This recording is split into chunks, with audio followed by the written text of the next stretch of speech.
नमस्कार, प्रणाम, जय श्री राम। कैसे हैं आप सभी लोग। तो आज हम लोग जो है जैव विविधता और उसके संरक्षण के 5वें लेक्चर के बारे में अध्ययन करेंगे। तो जैसा कि इसके पहले वाले फर्स्ट, सेकंड, थर्ड और फोर्थ वीडियो में हमने जो है आपको जैव विविधता के बारे में बहुत सारी जानकारी आपको प्रोवाइड कराई है। अगर आपने वो वीडियो नहीं देखा है तो प्लेलिस्ट में जाकर पड़ी वीडियो को देख करके आइए और इसे समझने का प्रयास कीजिए। ये और भी अच्छी तरीके से आपको समझ में आएगा। ये आज का जो लेक्चर है वह बोर्ड परीक्षा के दृष्टिकोण को ध्यान में रखते हुए बहुत ही शानदार चैप्टर है। इस चैप्टर में जो है हम लोग संकटग्रस्त जातियों के बारे में अध्ययन करेंगे, रेड डाटा बुक के बारे में अध्ययन करेंगे और भारत के अति संवेदनशील क्षेत्रों अर्थात हॉट स्पॉट क्षेत्रों के बारे में अध्ययन करेंगे। तो चलिए बिना विलंब किए स्टार्ट करते हैं। अगर आप मेरे चैनल पर नए हैं तो सबसे पहले चैनल को सब्सक्राइब जरूर कर लीजिएगा, ठीक है। तो जैव विविधता और संरक्षण में सबसे पहले संकटग्रस्त जातियों की अवधारणा के बारे में समझेंगे। ठीक है, संकटग्रस्त जातियां क्या होती हैं? संकटग्रस्त जातियां क्या होती है? ऐसी जातियां जीवों की जिन पर संकट मंडरा रहा हो अर्थात उनके अस्तित्व पर संकट हो, भविष्य में वो समाप्त हो सकती है, ऐसी स्थिति हो तो ऐसी जातियों को संकटग्रस्त जातियां कहते हैं। जैसा कि हमने लिखा है, वे वन्य जीव तथा जातियां, वन्य में रहने वाली जीव जंतु तथा जातियां, चाहे वह पादप की हो चाहे वह जीव की हो, जिनका अस्तित्व पृथ्वी पर मानव के क्रियाकलापों द्वारा, जी हाँ, मानव के क्रियाकलाप के द्वारा ही जीव जंतु और पादपों की संख्या में बहुत तीव्र गति से कमी देखने को मिल रही है, जिसके कारण उन जातियों को हम संकटग्रस्त जातियों की अवधारणा में कन्वर्ट कर चुके हैं।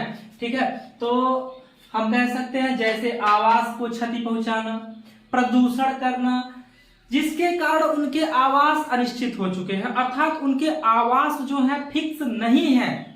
जब आवास फिक्स नहीं होंगे तो उन्हें रहने के लिए, भोजन के लिए, जीवन यापन के लिए संकट से गुजरना पड़ेगा, जिसके कारण उनके जीवों की जातियां धीरे धीरे लुप्त हो रही है या समाप्त होने की स्थिति पे आ गई है। ऐसे जीव जातियों को संकटग्रस्त जातियां कहते हैं। संकटग्रस्त जातियों का वर्गीकरण। अब संकटग्रस्त जातियों का वर्गीकरण कैसे करेंगे? संकटग्रस्त जातियों के वर्गीकरण करने के लिए कई प्रकार है। जैसे वर्तमान समय में जीव जंतु, शेरों की जनसंख्या कितनी थी, अब शेरों की जनसंख्या कितनी है, तो इस आधार पर हम आकलन लगा सकते हैं ना कि जीव जंतुओं और पादपों की संख्या में कमी कितनी आ रही है या वृद्धि कितनी हो रही है। तो वृद्धि तो संभव है नहीं क्योंकि मानव के क्रियाकलाप बढ़ रहे हैं, जिससे जीव जंतुओं की संख्या धीरे धीरे कम हो रही है। तो संकटग्रस्त जातियों का वर्गीकरण जीवों की वर्तमान और भूतकालिक संख्या के आधार पर किया जाता है। अर्थात जो जीव जंतु होते हैं, जीव जंतु जो होते हैं, उन जीव जंतुओं की जो संख्या होती है वो भूतकाल में कितनी थी और वर्तमान समय में कितनी थी, इसके आधार पर हम ये पता लगा सकते हैं कि वह जीव संकटग्रस्त है या नहीं है। अब किसी जाति की समष्टि के आधार पर भी हम यह तय कर सकते हैं कि उन जाति के जीवों का समूह कितना है, इसके आधार पर भी हम पता लगा सकते हैं कि उनकी संख्या कितनी है। प्राकृतिक आवासों की स्थिति कि आज के 50 साल पहले या 500 साल पहले जीव जंतु और पादपों के प्राकृतिक आवास का क्षेत्रफल पूरी पृथ्वी पर कितना था और वर्तमान समय में कितना है, इस आधार पर भी हम ये पता लगा सकते हैं कि संकटग्रस्त जीव जंतु पादप है या नहीं है। और फिर जो है किसी जाति का जैविक महत्व के आधार पर हम ये समझ सकते हैं कि वह जीव जंतु या पादप संकटग्रस्त है या नहीं है। ठीक है, IUCN international union conservation of nature, ठीक है, कि एक पुस्तक आई जिसे लाल आंकड़ा पुस्तक कहते हैं या रेड डाटा पुस्तक कहते हैं। लाल आंकड़ा पुस्तक या रेड डाटा पुस्तक ने पृथ्वी पर पाए जाने वाले जीव जंतुओं को वर्गीकृत किया। वर्गीकृत का आधार क्या था कि अति संकटापन्न जातियां, दुर्लभ जातियां, सुभेद जातियां, मतलब जातियों की संख्या के आधार पर उन्हें डिवाइड करने का प्रयास किया और एक आंकड़ा प्रस्तुत किया जिसे रेड डाटा बुक कहते हैं। और रेड डाटा बुक में जो जीव जंतु हैं उन जीव जंतुओं का एक अलग प्रकार से संख्यात्मक रूप से वर्गीकरण करने का प्रयास किया और उसमें उसने इस चीज को ही प्रदर्शित करने का यह प्रयास किया कि भविष्य में कितने जीव जंतु लुप्त हो सकते हैं या ऐसे कौन से जीव जंतु हैं जिन पर संकट मंडरा रहा है। ठीक है, इसके साथ साथ लाल आंकड़ा पुस्तक ने उन जीव जंतुओं को संरक्षित करने की विधियों के बारे में ही बताया तथा उन आंकड़ों को लिख करके एक बुक में लोगों को जागरूक करने का भी प्रयास किया कि इन जीव जंतुओं की संख्या नष्ट हो रही है, उन्हें हमें अपने पर्यावरण में सुरक्षित रखना है, उनकी संख्या को बचा कर रखना है और उनसे होने वाली जो है जैविक महत्व के बारे में भी समझाने का रेड डाटा बुक ने प्रयास किया। तो रेड डाटा बुक की पुस्तक के अनुसार संकटग्रस्त जीवों को भिन्न भिन्न वर्गों में विभाजित किया गया है। सबसे पहला होता है विकट संकटापन्न जातियां। विकट संकटापन्न जातियां किसे कहते हैं? ऐसी जातियां जिन पर बहुत अधिक मात्रा में संकट है, अर्थात ऐसे जीव जंतुओं की जातियां जो भविष्य में कभी भी लुप्त हो सकती हैं। भविष्य क्या कह सकते हैं, 10 साल, 15 साल, 20 साल, 25 साल में वो कभी भी लुप्त हो सकती हैं। ऐसी जातियों को विकट संकटापन्न जातियां कहते हैं। ऐसे जीव जंतु और पादपों की जातियां जो कभी भी लुप्त हो सकती हैं, उन्हें विकट संकटापन्न जातियां कहते हैं। और विश्व भर में 925 जंतु जिसमें 10% स्तनधारी हैं, 9% पक्षी हैं, 15% सरीसृप हैं, 16% उभयचर हैं, 1014 पादप हैं। इतने जीव जंतु लुप्त होने के कगार पे हैं। 925 जंतु, 10% स्तनी, 9% पक्षी, 15% सरीसृप, 16% उभयचर, 1014 पादप। वहीं भारत की बात करें तो भारत में कुल मिला करके वन्य पक्षी 38, सरीसृप 18 और स्तनी 66। लेकिन रेड डाटा बुक के अनुसार अगर हम देखें तो भारत में 18 जंतु और 44 पादप ऐसे हैं जो लुप्त होने के कगार पे हैं। ठीक है,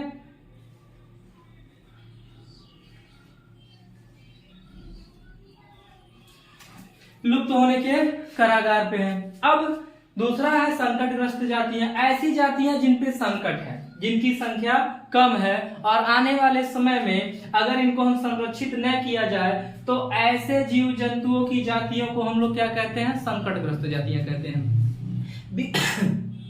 विकट संकटापन्न वे होते हैं जो एकदम लुप्त होने के कगार पे हैं, जिनकी संख्या बहुत तेजी से कम हो रही है और भविष्य में 10 से 15 सालों में वह लुप्त हो जाएंगे। उसे विकट संकटापन्न जातियां कहते हैं। अब विकट संकटापन्न जातियों में से आपका भारत में पाया जाने वाला बब्बर शेर हो गया। बब्बर शेर भारत के केवल कठियावाड़ा के जंगलों में प्राप्त होता है, गुजरात में, और भारत में कहीं नहीं है। गिब्बन हो गया, पश्चिमी घाट में गिब्बन पाए जाते हैं। गिब्बन पूरे भारत में मात्र पश्चिमी घाटों पर ही पाए जाते हैं और कहीं नहीं पाए जाते हैं। संकटग्रस्त जातियों के अंतर्गत ऐसे जीव जंतु और पादपों की जातियां जो संकटग्रस्त हैं, अर्थात इन पर खतरा मंडरा रहा है और इनकी संख्या भी कम है, तो ऐसे जीव जंतु और जातियों को संकटग्रस्त जातियां कहते हैं। इसके बाद अगला जो है लाल आंकड़ा पुस्तक के अनुसार सुभेद जातियां। ऐसी जातियां जिनकी संख्या बहुत तेजी से कम हो रही है। ऐसी जातियां जिनकी संख्या बहुत तेजी से कम हो रही है, लेकिन इन जीव जंतुओं की जातियों पर घबराने की कोई जरूरत नहीं है। हम कह सकते हैं सुभेद जातियां ऐसे जीव जंतु और पादपों की जातियां जिनकी संख्या बहुत तेजी से कम हो रही है। वर्तमान समय में उनकी संख्या है, लेकिन अगर भविष्य में इन्हें हम संरक्षित नहीं करते हैं तो ऐसे जीव जंतु और पादपों की संख्या पूर्ण रूप से पृथ्वी से समाप्त हो जाएगी। इसे हम सुभेद जातियां कहते हैं। अब दुर्लभ जातियां, पृथ्वी पर पाए जाने वाले वे जीव जंतु अथवा पादपों की जातियां जो किसी निश्चित क्षेत्र या निश्चित स्थान पर ही पाई जाती हैं, पूरी संपूर्ण पृथ्वी पर हर जगह उपलब्ध नहीं होती हैं। ऐसे जीव जंतु और पादपों की जातियों को दुर्लभ जातियां कहते हैं। अर्थात वे जीव जंतु अथवा पादप जो किसी निश्चित स्थान या क्षेत्र में ही पाई जाती हैं, पृथ्वी के हर क्षेत्र में नहीं उपलब्ध होती हैं, ऐसे जीव जंतु और जातियों को दुर्लभ जातियां कहते हैं। इनकी भी संख्या तेजी से कम हो रही है, इन्हें भी संरक्षित करने का प्रयास किया जा रहा है। अब विलुप्त जातियों के अंतर्गत हमने इसके पहले वाले वीडियो में आपको पढ़ा चुका है कि विलुप्त जातियां वे जातियां हैं जो पृथ्वी से पूर्ण रूप से विलुप्त हो चुकी हैं। उनके भी आंकड़े रेड डाटा बुक के अंतर्गत प्रदर्शित किए जाते हैं। ठीक है, अब हम लोग जो है भारत में संकटग्रस्त जातियों के बारे में पढ़ेंगे। देखिए, भारत में भी मानव जनसंख्या वृद्धि बहुत तीव्र गति से है। अब भारत में जनसंख्या वृद्धि तीव्र गति से होने के कारण भारत में कारखानों के द्वारा ठीक है, वनों की कटाई हो रही है, कारखानों से निकलने वाले गंदे अपशिष्ट जल नदियों में मिलते हैं, साथ ही साथ वायु प्रदूषण होता है, जिसके कारण पेड़ पौधे और जीव जंतुओं की संख्या पर भी संकट मंडरा रहा है। और उसको ध्यान में रखते हुए IUCN के अनुसार या भारत के वन्य पर्यावरण विभाग के अनुसार वन्य पक्षियों की संख्या 38, सरीसृपों की संख्या 18, स्तनियों की संख्या 66, कशेरुकी व अकशेरुकी बहुत सारे ऐसे जीव हैं जो लुप्त होने के कगार पे हैं, अर्थात संकटग्रस्त हो चुके हैं। अब भारत में जैसे संकटग्रस्त उभयचर की बात करें तो जरायुजी टोडा हो गया, हिमालयी सर्टिका हो गया। जरायुजी टोडा और हिमालयी सर्टिका ये ऐसे उभयचर हैं जो लुप्त होने के कगार पे हैं, अर्थात संकटग्रस्त हैं, इनकी संख्या कम है। संकटग्रस्त सरीसृप की बात करें तो मगरमच्छ हो गए, सर्प हो गए, अजगर हो गए, इनकी भी संख्या बहुत तीव्र गति से कम हो रही है। और कछुआ हो गए, जैसे संकटग्रस्त सरीसृपों में मगरमच्छ हो गया, सर्प हो गया, अजगर हो गया और कछुआ हो गया। संकटग्रस्त पक्षी में बत्तख हो गए, बाज हो गए, गरुड़ हो गए, तीतर हो गए, बटेर हो गए, गिद्ध हो गए। गिद्धों की संख्या भी हाल ही में रिसर्च किया गया है, उनकी भी संख्या बहुत कम है। स्तनियों में बहुत सारे स्तनीय हैं, जैसे शेर हो गया, बाघ हो गया, लोमड़ी हो गया, चीता हो गया, सुअर हो गया, गिब्बन हो गया, भेड़ हो गया, जंगली भैंसे हो गए और भी ऐसे बहुत सारे जीव जंतु, कस्तूरी मृग हो गए, ठीक है, हिमचीता हो गया। ऐसे बहुत सारे जीव जंतु हैं जो लुप्त होने के कगार पे हैं। तो स्तनियों की संख्या बहुत ज्यादा है। शेर, बाघ, चीता, हिमचीता, सुअर, गिब्बन, भेड़िया, ठीक है, बकरी हो गए, जंगली भैंसे हो गए, कस्तूरी मृग हो गए, तीतर हो गए, चींटीखोर हो गए, ये सब बहुत सारे ऐसे जीव जंतु हैं जिनकी संख्या भारत में अब कहीं बची कुची है और न के बराबर हम कह सकते हैं, संख्या गिनतियों में मात्र है। तो ये भी एकदम संकटग्रस्त के अंतर्गत आ गए। इसके बाद जो है IUCN international union conservation of nature ने जो है एक पुस्तक लॉन्च किया और यह पुस्तक हर देशों के पास होती है और संपूर्ण विश्व के पास भी होती है, जिसे हम लोग लाल आंकड़ा पुस्तक कहते हैं। लाल आंकड़ा पुस्तक का प्रकाशन 1 जनवरी 1972 को हुआ था और लाल आंकड़ा पुस्तक अब तक इसकी 5 सीरीज आ चुकी है। मतलब 5 सीरीज आने का तात्पर्य क्या है कि लाल आंकड़ा पुस्तक या रेड डाटा पुस्तक ये international union conservation of nature IUCN संस्था द्वारा जारी किया जाता है। अब इस पुस्तक के बारे में ऐसा क्या चीज है, देखिए लाल आंकड़ा पुस्तक जो है संपूर्ण विश्व की जैव विविधता पर अध्ययन करके जीव जंतु और पादपों के आंकड़ों को व्यवस्थित करके बनाया गया एक नोटबुक है, हम कह सकते हैं। लाल आंकड़ा पुस्तक IUCN द्वारा जारी किया गया जैव विविधता, संपूर्ण विश्व में जैव विविधता पर अध्ययन करके जीव जंतु और पादपों की संख्या का विस्तृत विवरण प्रस्तुत करता है। लाल आंकड़ा पुस्तक 5 अब तक 5 पुस्तकें आ चुकी हैं। 5 पुस्तकें आती कैसे, अपने आप नहीं छापी जाती हैं। जैसे 1972 में पहली पुस्तक आई थी, फिर 10 साल 15 साल तक वह IUCN के सभी कर्मचारी पूरे विश्व में कार्य करेंगे और कार्य करके जीव जंतु और पादपों की संख्या का आकलन करेंगे और आकलन करने के आधार पर वह पाएंगे कि जिन जातियों की संख्या धीरे धीरे कम हो रही है, लुप्त होने के कगार पे, उन्हें संकटग्रस्त में डालेंगे। जो संकटग्रस्त से उभर करके जो है संकटापन्न में आ चुके हैं, कुछ ऐसे जीव जंतु हैं जो लुप्त हो चुके हैं। तो ये सब आंकड़े प्रस्तुत करना, इन आंकड़ों का जो है एक विवरण तय करना ही रेड डाटा बुक का काम होता है। तो प्रत्येक रेड डाटा बुक के अंतर्गत जो है पेज जो होते हैं वह 4 कलर के होते हैं। कितने कलर के होते हैं? 4। रेड डाटा बुक क्या होता है? आपसे कोई पूछे रेड डाटा बुक क्या है तो हम कहेंगे, देखिए वेरी वेरी इंपॉर्टेंट प्रश्न है, बोर्ड एग्जाम में आती है रेड डाटा बुक। तो IUCN द्वारा जारी किया गया लाल आंकड़ा पुस्तक संपूर्ण पृथ्वी पर जैव विविधता के आंकड़ों का एक विस्तृत अभिलेख होता है, जिसके अंतर्गत पूरे विश्व में पाए जाने वाले जीव जंतु और पादपों, ऐसे जीव जंतु और पादप जिनकी संख्या लुप्त होने के कगार पे है या संकटग्रस्त स्थिति में है, उनका विवरण प्रस्तुत किया जाता है। इसमें संकटग्रस्त जातियों, संकटापन्न जातियों, सुभेद जातियों, विलुप्त जातियों के बारे में विस्तृत पूर्वक लिखा गया होता है तथा लाल आंकड़ा पुस्तक प्रत्येक देश में पाए जाने वाली जैव विविधता के बारे में विस्तृत अध्ययन कर वहां पर पाए जाने वाले जीव जंतु और पादपों के आंकड़ों को प्रदर्शित करता है। ठीक है, प्रदर्शित करता है। तो रेड डाटा बुक में 4 पृष्ठ होते हैं। सबसे पहला पृष्ठ होता है रेड पेज। रेड पेज क्या होता है? तो रेड पेज में हम हिंट केवल दिए हैं लुप्त प्राय या लुप्त हो रहे जीवों की जातियां।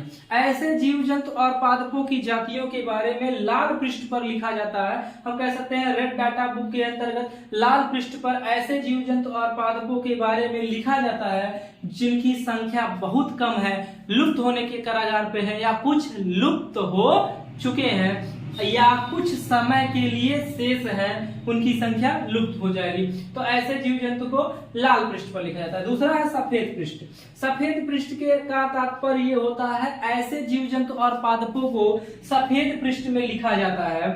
सफेद पृष्ठ में ऐसे जीव जंतु और पादपों को लिखा जाता है जिनकी संख्या किसी निश्चित क्षेत्र में ही पाई जाती है, हर जगह नहीं पाई जाती है, किसी निश्चित क्षेत्र में पाई जाती है और ये दुर्लभ है, बहुत कम मिलते हैं। ऐसे जीव जंतु और पादपों को सफेद पृष्ठ पे लिखा जाता है। और पीले पृष्ठ पर ऐसे जीव जंतु और पादपों के बारे में बताया गया है जिनकी संख्या बहुत तेज गति से क्या हो रही है, लुप्त हो रही है। ऐसे जीव जंतु और पादप जिनकी संख्या बहुत तेज गति से लुप्त हो रही है उसे पीले पृष्ठ पे दिखाया जाता है। और भूरे पृष्ठ पर ऐसे जीव जंतु और पादपों के बारे में लिखाया गया है जिनकी आशंका है कि मानव के क्रियाकलापों या क्लाइमेट चेंज अर्थात जलवायु परिवर्तन के कारण उन जीवों की संख्या में भविष्य में खतरा है। तो ये है रेड डाटा बुक। अब रेड डाटा बुक का उद्देश्य क्या है, रेड डाटा बुक आखिर क्यों प्रकाशित किया जा रहा है, इसका कोई प्रमुख कारण क्या है। तो सबसे पहला ध्यान से सुनिएगा, रेड डाटा बुक प्रकाशित करने के कुछ प्रमुख कारण निम्नलिखित है। सबसे पहला कारण है कि रेड डाटा बुक इसलिए प्रकाशित किया जा रहा है कि पृथ्वी पर पाए जाने वाले जीव जंतु और पादपों के आंकड़ों को श्रेणीबद्ध करके एक विस्तृत विवरण प्रस्तुत करना तथा दूसरा नंबर 2 मानव समाज को जागरूक करना कि ये जीव जंतुओं की जातियां विलुप्त हो रही हैं, उन्हें संरक्षित करने का प्रयास किया जाए। तीसरा सबसे प्रमुख कारण है पृथ्वी पर पाए जाने वाले जीव जंतु और पादपों की जातियों का जैविक महत्व समझाना। चौथा विलुप्त हो रहे जातियों तथा पेड़ पौधों को संरक्षित करने की विधि और प्रयास के बारे में रेड डाटा बुक बताता है। तो रेड डाटा बुक का यही प्रमुख क्या है, उद्देश्य है। अब देखिए इसके पहले वाले वीडियो में जैव विविधता को संरक्षित करने के प्रयास के बारे में हमने अध्ययन किया था और जैव विविधता के संरक्षित करने के प्रयास के बारे में सबसे पहले हमने नेशनल पार्क के बारे में अध्ययन किया था। तो नेशनल पार्क में हमने आपको समझाया था कि नेशनल पार्क एक ऐसा क्षेत्र होता है जहां पर पाए जाने वाले जीव जंतु और पादपों को वहीं संरक्षित करने का प्रयास किया जाता है। जहां पर पाए जाने वाले जीव जंतु और पादपों को वहीं संरक्षित करने का प्रयास किया जा रहा है। तो इस प्रकार के संरक्षण को स्वस्थानीय संरक्षण कहते हैं, इन सीटू कन्वर्सेशन कहते हैं। जैव विविधता में संरक्षण की युक्तियों के बारे में हम लोग अध्ययन कर रहे हैं। तो जैव विविधता मानव के विभिन्न क्रियाकलापों तथा मानव के द्वारा की गई भिन्न भिन्न क्रिया विधियों के द्वारा जीव जंतु और पादपों की संख्या बहुत तीव्र गति से लुप्त हो रही है। जब जीव जंतु और पादपों की संख्या तीव्र गति से लुप्त हो रही है तो इन्हें संरक्षित करने के लिए पूरे विश्व तथा भारत सरकार ने भिन्न भिन्न प्रयास किए हैं, जिसके बारे में हमने इसके पहले वाले वीडियो में आपको अध्ययन कराया है। तो यहाँ पर हम अगले पॉइंट के बारे में अध्ययन करेंगे जिसमें स्वस्थानीय संरक्षण और बहिस्थानीय संरक्षण। तो स्वस्थानीय संरक्षण किसे कहते हैं, इस प्रकार के संरक्षण में किसी निश्चित स्थान जहां पर रहने वाली जीव जंतु और पादपों की जातियों को वहीं संरक्षित करने का प्रयास किया जाता है। तो इस प्रकार के संरक्षण को स्वस्थानीय संरक्षण कहते हैं। इस प्रकार के संरक्षण में किसी निश्चित स्थान पर रहने वाले जीव जंतु एवं पादपों की जातियों को वहीं संरक्षित करने का प्रयास ही स्वस्थानीय संरक्षण कहलाता है। स्वस्थानीय संरक्षण करने का तात्पर्य यह है कि उस क्षेत्रों को इस प्रकार से समायोजित किया जाता है कि वहां पर रहने वाले जीव जंतु और पादपों को भोजन तथा अपनी विभिन्न क्रियाओं के लिए अधिक श्रम करने या कठिनाई की आवश्यकता न हो। तो स्वस्थानीय संरक्षण में सबसे पहले है जैव संवेदी क्षेत्र या तप्त स्थल। जैव संवेदी क्षेत्र या तप्त स्थल जिसको हम लोग क्या कहते हैं, हॉट स्पॉट क्षेत्र कहते हैं। जैव संवेदी स्थल या तप्त स्थल जिसको हॉट स्पॉट क्षेत्र कहते हैं, यह वह क्षेत्र होता है जहां जीव जंतु और पादपों की बहुत दुर्लभ जातियां पाई जाती हैं। और जैव विविधता हॉट स्पॉट क्षेत्र वर्तमान समय पूरे विश्व में 29 से 32 की संख्या करीब है, जिसमें भारत में 3 हॉट स्पॉट क्षेत्र हैं, जिसमें सबसे पहला है पूर्वी हिमालय, पश्चिमी घाट और इसके बाद वाला क्षेत्र है इंडो बर्मा क्षेत्र। पूरा विश्व में हॉट स्पॉट यानी जैव संवेदी क्षेत्र जो है पूरे विश्व के क्षेत्रफल का 1.16% हिस्सा कवर करते हैं और यहाँ पेड़ पौधे और जीव जंतुओं की बहुत ही दुर्लभ जातियां पाई जाती हैं। तो भारत में जैव संवेदी क्षेत्र या हॉट स्पॉट 2 हैं, 3 है, लेकिन हमें 2 के बारे में अध्ययन करना है। पहला हमें पढ़ना है पश्चिमी घाट। पश्चिमी घाट भारत के महाराष्ट्र से लेकर तमिलनाडु तक फैला हुआ है। महाराष्ट्र, गोवा, कर्नाटक, केरला और तमिलनाडु, यह भारत के महाराष्ट्र, गोवा, तमिलनाडु, केरला और कर्नाटक तक फैला हुआ है। यहाँ पेड़ पौधे की 1650 जातियां पाई जाती हैं और सबसे बड़ी बात, पूरे भारत में पाए जाने वाली जैव विविधता का 40% हिस्सा केवल इन्हीं क्षेत्रों में पाया जाता है। इसे शांत घाटी के नाम से भी हम जानते हैं और पूरे भारत में गिब्बन की जो प्रजाति होती है वह केवल यहीं पर देखने को मिलती है। इन क्षेत्रों का तापमान 2800 डिग्री सेंटीग्रेड होता है और यहाँ पर आर्द्रता 75% होती है। साथ ही साथ यहाँ पर वर्षा 200 सेंटीमीटर से अधिक होती है, जिसके कारण इस क्षेत्र में पेड़ पौधे और जीव जंतुओं की बहुत अधिक जातियां देखने को मिलती हैं। दूसरा होता है पूर्वी हिमालय। पूर्वी हिमालय सिक्किम के आसपास का पूरा क्षेत्र होता है, जिसकी ऊंचाई 1780 मीटर से लेकर के 3500 मीटर तक होती है। अर्थात हम कह सकते हैं कि इन क्षेत्रों की ऊंचाई वैसे भी ज्यादा होती है। यह पूर्वी हिमालय वाला क्षेत्र दूसरा हॉट स्पॉट क्षेत्र है, जिसकी ऊंचाई 1780 मीटर से 3500 मीटर तक होती है। हिमालय की श्रेणी इसी प्रकार से आई हुई है, इसीलिए हम इसे एल्पाइन श्रेणी भी कहते हैं। और यहाँ पर जो है पेड़ पौधे और जीव जंतुओं की भी जातियां बहुत अधिक देखने को मिलती है, लेकिन यहाँ पर पादपों की जातियां बहुत अधिक देखने को मिलती है। यहाँ पर घाटियां भिन्न भिन्न प्रकार की पाई जाती हैं, बांस की बहुत भिन्न भिन्न प्रकार की प्रजातियां पाई जाती हैं और स्तनधारियों की भिन्न भिन्न प्रकार की प्रजातियां पाई जाती हैं। तो ये होता है हॉट स्पॉट क्षेत्र। इसके पहले भी हमने किसी वीडियो में आपको इसके बारे में बताया था। तो अगर आपको ये वीडियो पसंद आता है तो मेरे चैनल को लाइक कीजिए और मेरे चैनल को सब्सक्राइब जरूर कर लीजिए और अपने सभी दोस्तों में शेयर जरूर कर लीजिए। तो आज के लिए बस इतना ही, धन्यवाद।